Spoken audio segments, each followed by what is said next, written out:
Hello, thanks for joining me today. This is Danny, and welcome back to my modded 1.10.2 series. Today we are going to be playing around with forestry for the first time ever for me, so I'm really looking forward to this. I'm expecting to have a lot of fun. What we're going to be doing today is making the Forestry Multifarm for a tree farm. Right now we have this Neotech tree farm, which is really something is going wrong with. I don't know what. Holy wow. It doesn't have an X. Oh boy. Okay, well, that's a little off topic. We're going to be making the Forestry Multi-Tree Farm. We have this Neotech Forestry, or this Neotech tree farm over here, which mostly keeps up, unless we're doing a lot of stuff with Botania, because we're using charcoal for our mana generation, for our endoflames. And if we start generating a whole lot of mana or start using a lot of mana, our tree farm starts to fall behind a little bit. Oh, you know what? I'm going to make some bronze right away. So to get started with forestry, one of the first things we're going to have to make is a thermal fabricator. In order to make that, we're going to need some bronze. So fortunately for us, forestry has a really easy bronze recipe where we can just craft bronze from copper and tin. So no need to do any alloy smelting or anything like that. So it's quick, it's easy, and that is about the last thing that forestry is going to make easy for us. I guess everything else is going to be a little bit more difficult. So we're going to have to make a bunch of these farm blocks. Of course, it is a multi-block structure, and the smallest farm that we can make will require 36 farm blocks. So we're going to have to make, I mean, this is all, you know, copper, stone. We can use any blocks that we want out of these. So we can make it out of stone, we can make it out of mossy stone, cracked stone, bricks, smooth sandstone, blah blah blah. Most of this we're not going to be able to see anyway, so it probably doesn't matter a whole lot which block we use, but we'll probably just go with stone. But the expensive part is these tin electron tubes, which we have to make in the thermionic fabricator. So to make a long story short, that's what we need the thermionic fabricator for. I think we maybe have everything we need for this. We just need a chest.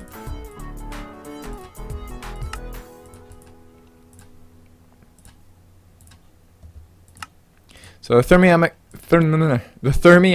fabricator. Actually, let me make an axe real quick to fix our existing tree farm. All I have to do is throw that in there, and that should fix the problem. The thermionic fabricator is going to need some RF, but this is it. So we have to. Well, I'm gonna get some RF piped into this thing, and I'll be right back. I'm gonna go check on my other tree farm. Oh, yep, that did the trick. Something went wrong with the auto crafting. Okay, so I've got our thermionic fabricator set up. I've got RF going into it, down there, and so we're gonna grab some sand. What? Do I only have one piece of sand? So we throw that in there. Let's see. And we get the resources we need. So we need some tin and redstone. Tin and redstone. So now I'm doing this. I'm not actually placing the tin. As you can see, I still have 64 tin in my inventory. And then we place the redstone, and we put that here in the inventory. Missing liquid resource. So it melted that sand into liquid glass. You know what? We probably could have put glass there. I wonder if I have. Yeah, I have a bunch of glass here too. I'm not exactly sure how much it uses for each one. Let's look. It should say here it's going to use 500 millibuckets, and that gave us 500 millibuckets. So we're going to need one piece of glass for each one. Might as well fill it up because we'll use this for a lot of other things too. Eventually, so now we can do this 16 times, and that'll make 4 electron tubes, and we need 36 of these. So you can see we grab them and it makes more.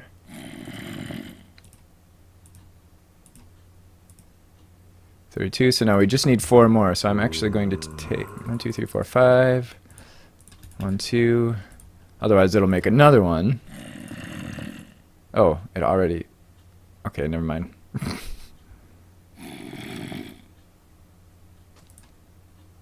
Okay, So we ended up with 4 more than we needed, but that's okay. So I've decided to go with the stone bricks. So we're going to need 36 stone bricks in order to make our farm blocks, because we need 36 farm blocks.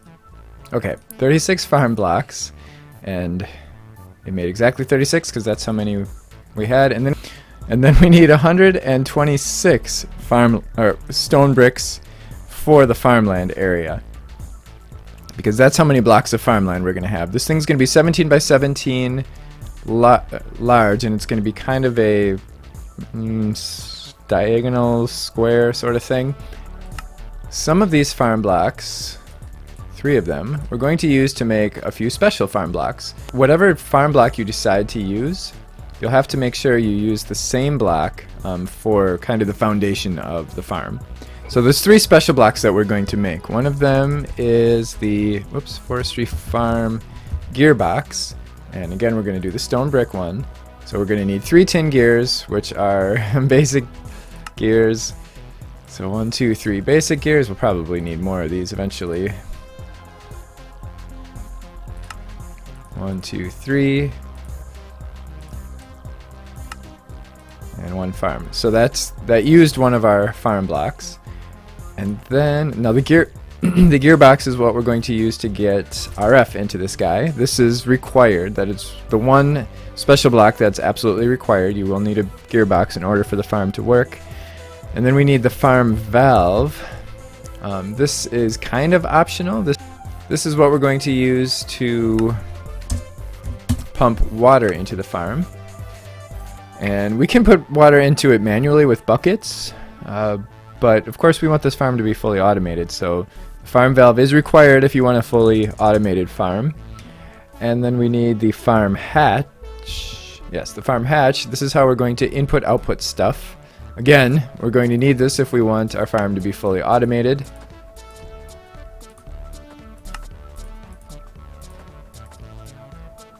And we need some kind of trapdoor, which I think we don't have any trapdoors, really? Yeah, we do. Okay, and the farm hatch.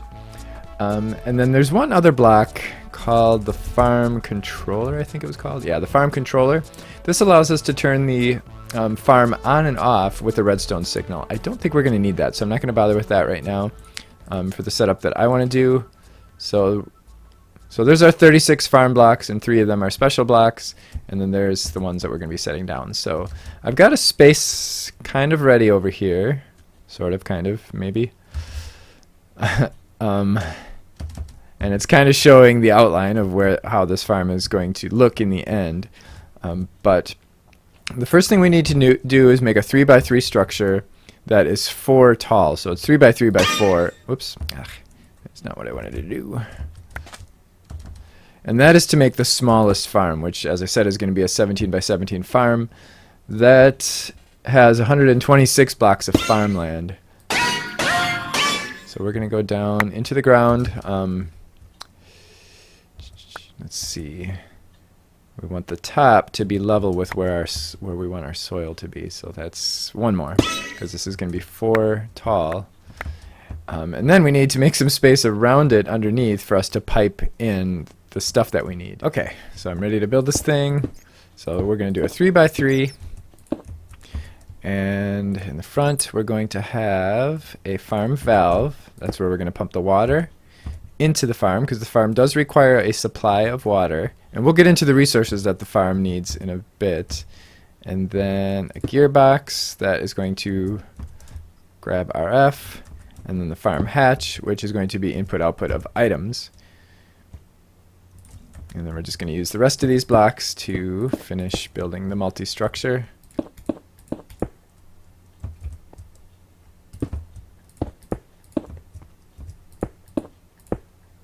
And you'll see if we right-click...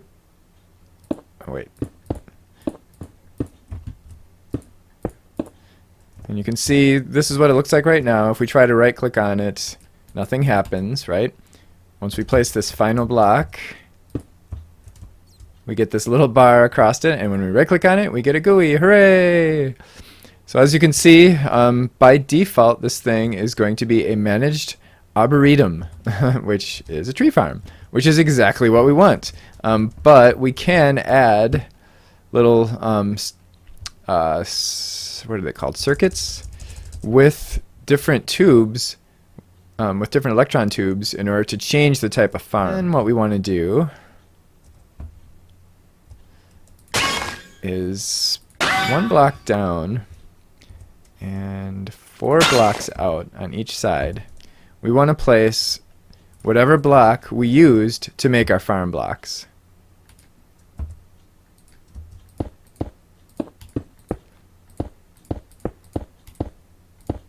And when we set this thing up, it's going to place soil on those blocks. We will see. I'm sorry.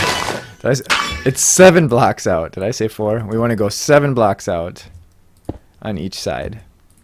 All the way out to the, that's why I placed those there, because those were exactly how far we were supposed to come out. 2, 3, 4, 5, 6, 7. From there, we're basically going to go in a diagonal line and fill the rest of these slots.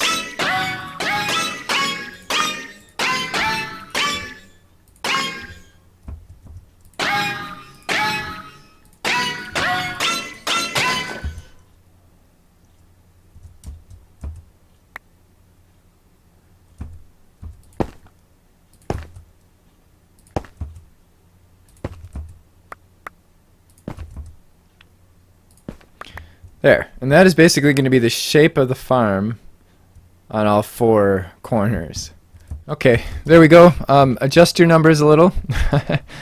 It was actually, I actually needed 46 more stone bricks, so I trusted the wiki and I was led astray. But here we have it. There's our multi-block structure, and we needed about 2.5 stacks of stone bricks in the end for this part. To run this farm, here are the resources we're going to need. We're going to need some dirt, and we're going to have to supply it dirt. We're going to need water, and we're going to have to supply it water. It will consume water over time, so I'm making some Enderio reservoirs. And we're going to need some fertilizer. For the time being, we are just going to make the fertilizer from sand and apatite. Eventually we may get into ash from peat. Let's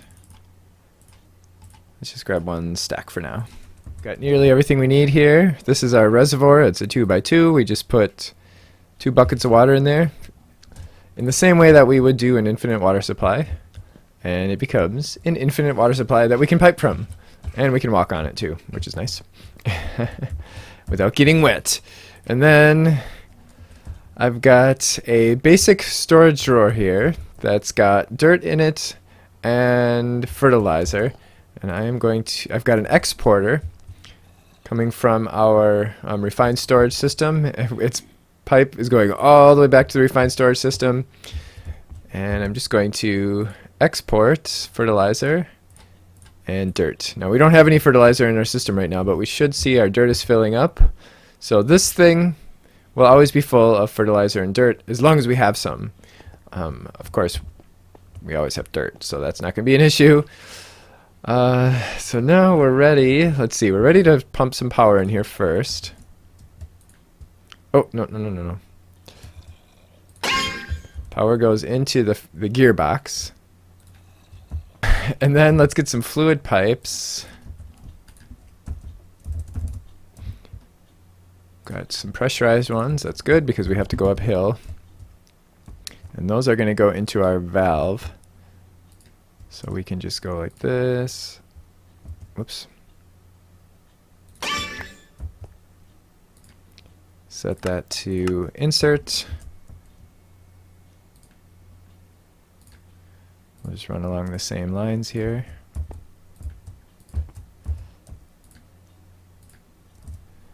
And we'll set that to extract. Always active. So we should see this guy filling up with water. Hooray! Otherwise we could put buckets here and that would fill it up for us too. But, you know, of course, why would we want to do that? And then we're going to pull pipes. I mean, we're going to pull items out of this. So the same way. It looks like it's already set to extract. We'll just leave that active with signal for now until we get this all ready. Okay, so that we can disable. I think we're going to have a couple different channels here. I'm going to use one for inserting, one for extracting. So we'll insert on the brown channel. Always active. So right now nothing should be going in there until we change this to the brown channel. Insert on the brown channel. Yay, so our dirt is going in. That once it gets all the dirt, it's going to start pulling fertilizer. Okay, there we go. Hooray! So we've got everything we need now. And we can hear something's going on. It is planting humus. That is fertilized dirt, basically. And it's planting our saplings. Beautiful.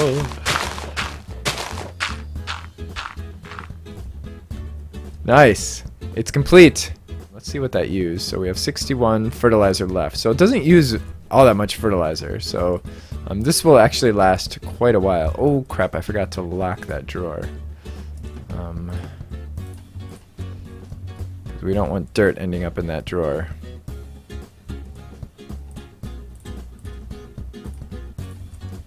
Alright, let's see if I can do this fast enough. You know what? We're going to just tell this not to extract right now. We're going to go like this, and then we're going to use our drawer key to lock this. So even after it takes all of the fertilizer out of there, it will not allow anything into that slot other than fertilizer. Now we just need to worry about getting this stuff out. And to do that, of course, we could run item conduits all the way back to our base. That's a long, long way. So we're going to do the RF tools remote storage again. Something we've been doing in just about every episode. Just about every episode lately, we've been creating another one of these remote storage modules and another one of these modular storages. Setting it to this storage module, which is our input chest, basically. Our remote input chest.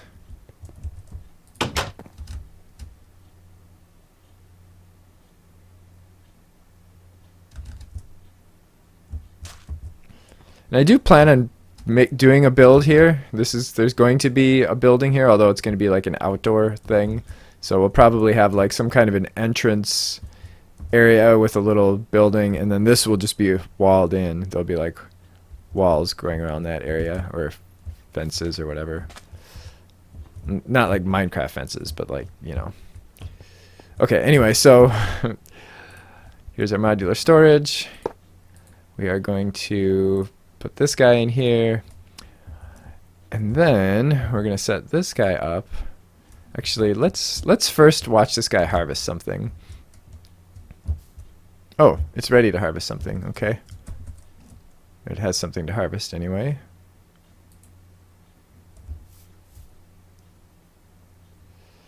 So why is it not harvesting? Oh, there we go. Hooray! Oh, look at that. So it is keeping up with the fast leaf decay. That is great. The other farms, none of the other farms that we've been working with lately, or in this world, have been keeping up with the fast leaf decay. They have a tendency to leave some apples and saplings just laying around. This one did not leave any. That is nice. I was actually considering disabling fast leaf decay for that reason. Cool. So it should have gotten a few extra saplings out of that. And hopefully it will plant those. We actually have to take the saplings from the output to the input. Okay.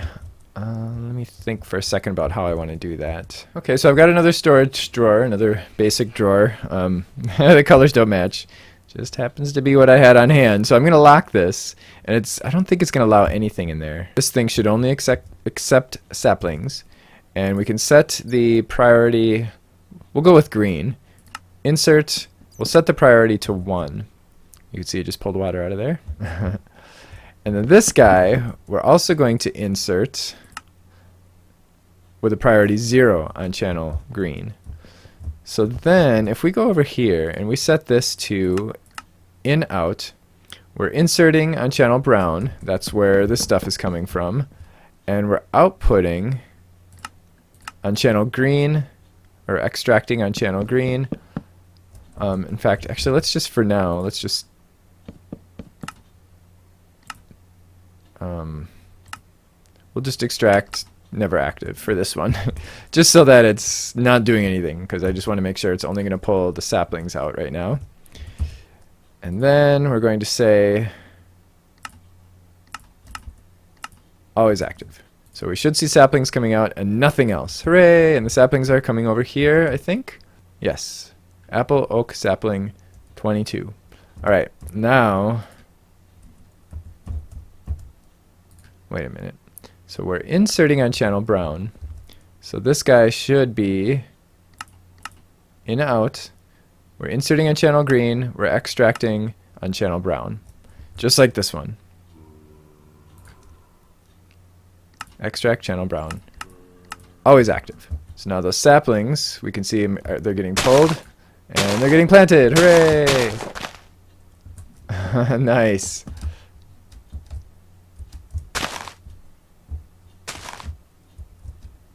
So eventually this thing's going to get totally filled. We can grab some saplings from the other farm if we want to, but I'm not going to worry about that quite yet. So all we have left are the oak and apples. Check that out. It pulls out the sapling, throws it back in. Nice. Now we just have to pull these guys out, and that's easy. Those are just going to go right into our main inventory. So we're just going to insert channel green, and everything else should be getting pulled. Hooray! Pretty freaking easy. Now if we want to do other kinds of farms, it does get a little bit more complicated. Let's say for fun, let's see, what else would we want to farm? Let me think about this for a second. And I think what I would want to maybe possibly think about doing is taking 1/4 of this farm, and the quarters are kind of like this, and turning it into something else just so we can have that experience. Boy, these trees grow really fast on that hummus. We might not even need our other tree farm anymore. Yeah, it's all, we got trees coming in like crazy. I'm gonna have to set up a couple more mana pools just so that we can use up some of this wood to make mana. And yeah, maybe get some more generators too. Then we won't have to use our deep resonance so much. But now if we want to do something different other than a tree farm with our forestry farm, there's 3 things we have to make. First is a circuit board. And there are 4 different types of circuit boards. There's the basic circuit board, enhanced, refined, and intricate. The basic one allows us to set one item. So let's say we want to do all wheat, or we want to do all ender lilies, or something like that. Then we could do this if we want the whole farm to be the same thing. The enhanced has 2 slots. The refined gives us 3, and the intricate gives us 4. So we will have to make a carpenter. Another one of these sturdy casings.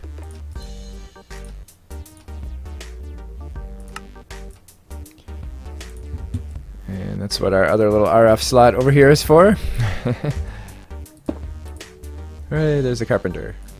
Whoa, same idea. We put the stuff in here and it doesn't actually take it, but it waits. Oh, that's right, we need water in here as well. Yeah, we need 1 millibucket of water, so I'm just going to grab a bucket of water. We can pipe water into this just like we did with our farm. Oh, that's right, I have an infinite water source right here in my little cold spa. Oh, whoops. Okay. And then no recipe, no matching recipe found. Oh, whoops. Got it backwards.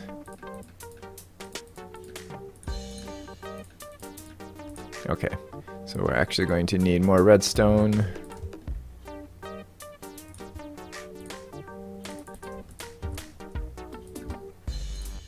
Hooray! There's our intricate circuit board. Then we need a soldering iron. And a bucket of water.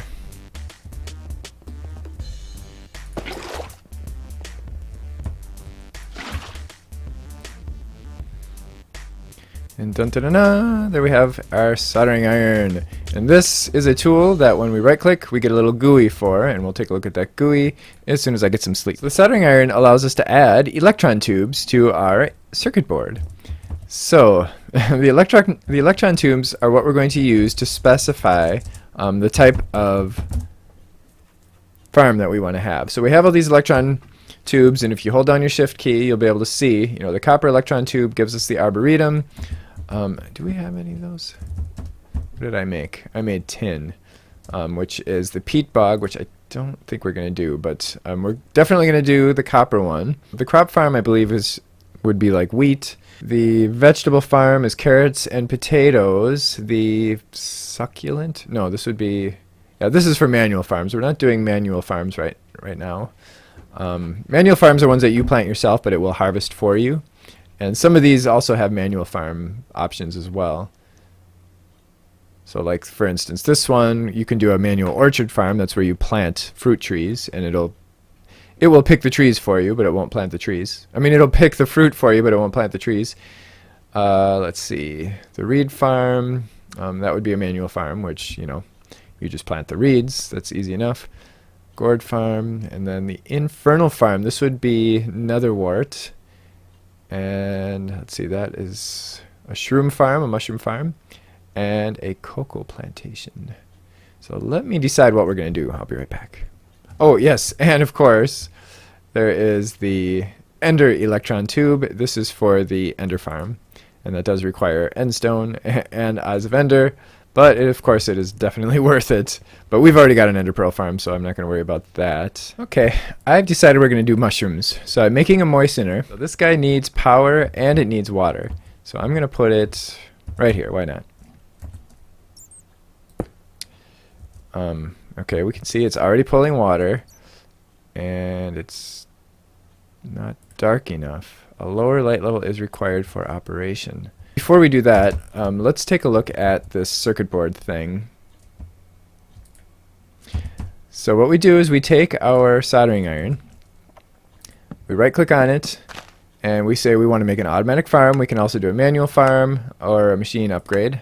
In this case, we're doing the automatic farm. We've got north, east, south, and west. So we want this in one direction. So let's say north. That's the one closest to us. So that's a shroom farm, and it consumed our electron tube. And then I'm going to sleep so that a creeper doesn't sneak up on me and destroy our farm while I'm in this inventory. And then we need our copper our copper electron tubes, which I have not made yet. We put them in the remaining three. So on the north we have shrooms, everywhere else we have arboretum. And then we take our intricate circuit board and we drop it in here, and it comes out here with our configuration in it. So we've got our shroom farm, arboretum, arboretum, arboretum. Hooray! If we put seeds up here, that tells this guy that we want to make mycelium. Wheat, when we put it in here, it's going to go through a few stages. First is moldy wheat, which, because it's being moistened, and then it becomes decaying wheat, and then it becomes mulch. Each further degradation stage up to mulch will yield a better result of mycelium, a better yield of mycelium. However, the mulch is useless, so we have to actually end up pumping the mulch out. It's useless in here. So this is how we make mycelium if we want to do a mushroom farm. Hooray, we got our first piece of mycelium. Nice. So now we can take our intricate circuit and put it in here. And now we'll see that exactly how we configured it. 3 sides are arboretum and 1 side is a shroom farm. And actually, if we look up here, oh boy, it's getting dark. When we put mycelium in here now, which it should let us do,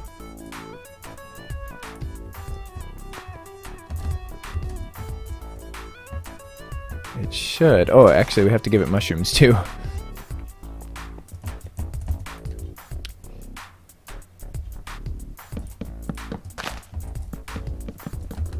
We should see that on the north side here somewhere, it replaced one of these blocks with mycelium. There we go. Well, the mycelium is taking over little by little. I put sand here, and I replaced all this stuff with dirt so that the mycelium would spread, because it's taking a really long time to make it in the moistener. But I've got a couple here that I'm going to replace, because it does spread naturally under light. There it is, all working and complete. There's a creeper in there though. It turns out the mushrooms do not grow during the day. Even though it's on mycelium, the forestry farm will not grow mushrooms if there's light. So you would have to either put it in a dark room, or in a, do it underground or whatever, or just let it happen at night, or make sure it's not lit up around there at night. So when I do end up building the structure, I guess I'll just have to make sure I don't light it up. I do have an aversion obelisk from Ender.io under the ground right here, so it's gonna prevent mobs from spawning in this area. But as you can see, they still come in from other areas. But if we do fence this area in, we won't have to light it up, so that's kind of nice. In the next episode, we are probably going to face the Gaia Guardian, or at least prepare to face the Gaia Guardian. And, well, I'm sure we'll face the first tier Gaia Guardian, possibly the tier 2, though we may end up saving that for another episode for the tier 2. So, either way, we'll be back in Tibetandia in the next episode. And after that, I'm not sure. So, if you have any questions, comments, or suggestions, or whatever, please feel free to leave them in the comment section below. And don't forget to click the like button if you did enjoy this, and to join me next time. Thanks for watching. Bye.